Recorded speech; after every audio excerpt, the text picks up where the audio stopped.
ایک دفعہ حاتم طائی سے کسی نے پوچھا اپنے سے بڑا سخی بھی دیکھا؟ کہنے لگا عرب کا ہر بدو مجھ سے بڑا سخی ہے، مجھے تو اللہ نے رزق دیا تو میری سخاوت مشہور ہو گئی۔ پھر ایک واقعہ سنا ہے کہ میں ایک سفر میں تھا تو ایک بدو کے یہاں مہمان ٹھہرا، تو عربوں میں سری کھانے کا بڑا رواج ہے اور سری کا مغز خاص طور پہ بہت شوق سے کھاتے۔ تو اس نے جب وہ مغز نکال کے کھایا تو اس کے منہ سے نکلا کہ واہ بھائی واہ، یہ مغز بڑا پیارا پکا ہوا ہے۔ تو وہ بدو اٹھا اور سریاں کاٹ کاٹ کے لاتا رہا اور بنا کے کھلاتا رہا۔ صبح اٹھ کے دیکھا تو 100 بکریاں اس نے ذبح کر کے کاٹ کے ان کے صرف سری پکا کے مغز حاتم کو کھلایا تھا، اور بھی مہمان تھے۔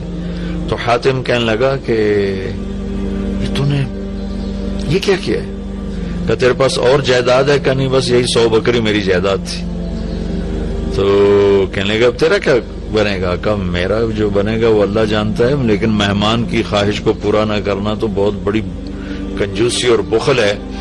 تو حاتم کہنے لگا وہ مجھ سے بڑا سخی تھا، ساری جائیداد قربان کر دی۔ پھر حاتم نے 100 بکری کے بدلے میں اس کو 100 اونٹ دیے تحفے کے طور پر۔ تو اگر آپ اٹھا کر دیکھیں تو واقعات بھرے پڑے ہیں۔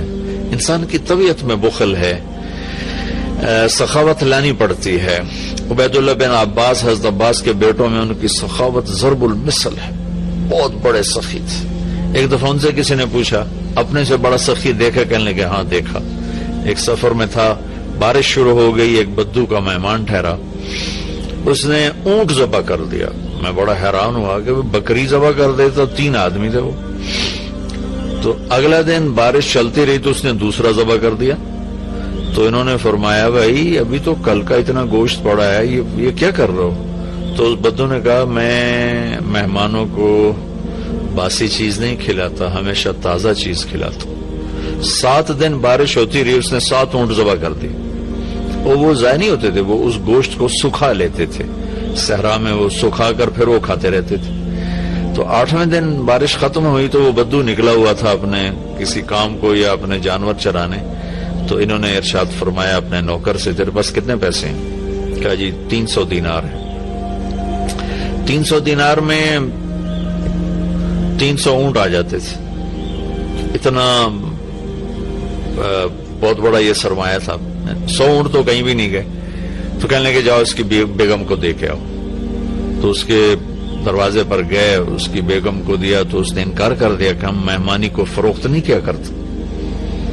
تو اس نے آ کر بتایا جی وہ تو واپس نہیں لے رہے۔ کہ ایسا کرو اس کے دروازے پر پھینک کے آ جاؤ۔ تو دروازے پر پھینک کے چل دیے۔ کچھ دور گئے تو پیچھے سے آواز سنی تو وہ بدو نعرے لگاتا وہ آ رہا تھا، اور وہ تھیلی پکڑی ہوئی کہ میرے دوست یہ اپنی تھیلی واپس لو، میں نے آج تک اپنی مہمانی کو بیچا نہیں، میری غیرت کے خلاف ہے مہمان سے کچھ لوں۔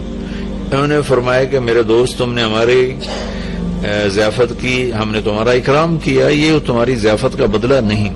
کہا نہیں یہ نہیں ہو سکتا۔ انہوں نے فرمایا پھر ہم بھی اہل بیت ہیں، ہم بھی یہ نہیں کر سکتے کہ ہمارے گھر سے کوئی چیز جائے اور واپس آئے۔ تو اس نے نیزہ اٹھا لیا، کہا یا یہ پیسے واپس لے یا یہی نیزہ تیرے سینے کے پار کر دوں۔ تو حضرت عبید اللہ کہنے لگا میں ڈر گیا، میں نے کہا یہ بدو واقعی پار کر دے گا۔ تو اس سے واپس لے کر آگے آیا، فرمایا مجھ سے بڑا سخی تھا۔ تو اگر طبیعت میں بخل ہے تو سخاوت کے واقعات پڑھیں، طبیعت میں بخل ہے تو قبر کو یاد کریں۔ ہمارا دیش بہت غریب ہے، اللہ کے واسطے اللہ اپنے اوپر خرچ کرو، جائز خرچ کرو، ضرورت کا بھی کرو، سہولت کا بھی کرو، لیکن فقیر کو بھی یاد رکھو، غریب کو بھی یاد رکھو۔ میں ایک جگہ ضیافت میں شریک تھا تو میرے ساتھ میرا ایک شاگرد بھی تھا۔ ہم اٹھ کے چلے تو وہ مجھ سے کہیں پہلے اٹھ کر گیا، ایک کونے میں بیٹھا تھا، میں نے دیکھا تو رو رہا تھا۔ میں نے کہا کیا ہوا؟ کہنے لگا کچھ نہیں جی۔ میں نے کہا بتاؤ تجھے رو کیوں رہے ہو؟ کہ یہ جو آج ضیافت تھی ایک وقت کی، اس پر جتنا خرچ ہوا ہے اس پر میرا پورا مہینہ گزر سکتا ہے، میرا اتنا لو لیول ہے زندگی کا، لیکن غریبوں کو پوچھتا ہی کوئی نہیں ہے۔